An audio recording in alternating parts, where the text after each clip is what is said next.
सांगलीत माजी पंतप्रधान अटल बिहारी वाजपेयी यांना जयंतीदिनी अभिवादन करण्यात आले।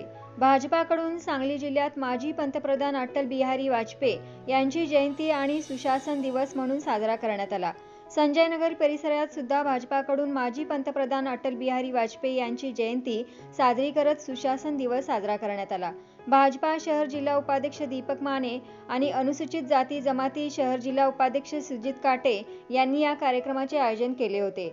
यावेळी राजू चव्हाण, महेश मासाळ, खंडू कांबळे, दिनेश कांबळे, सचिन काटे, प्रकाश सरजे, राजू कांबळे, तमन्ना वाघमारे, शंकर जाधव, रवी शेंडगे, राम काळे, शिवराम टोने, भागवत पवार, सतीश कदम, सुरेश हक्के, शिवाजी नरळे, श्रीकांत बनसोडे, सुशांत काटे, दादा शिंदे, अजित दुधाळ आदींसह पदाधिकारी उपस्थित होते।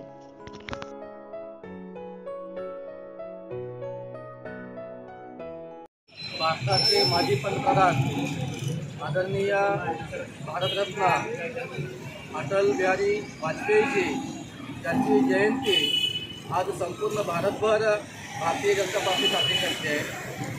आजचा हा दिन त्यांचा सुशासन दिन म्हणून भारतीय जनता पार्टी साजरी करत आहे। अटलजींनी अनेक चांगले निर्णय देशामध्ये पंतप्रधान असताना घेतले, त्याचाच एक भाग म्हणून या ठिकाणी आजचा दिन हा सुशासन दिन म्हणून साजरा होतोय। त्यांना आम्ही संजयनगर भारतीय जनता पार्टीच्या वतीने अभिवादन करतो आणि यूट्यूबवर सर्च करा तिसरा डोळा चॅनलला सबस्क्राईब करा।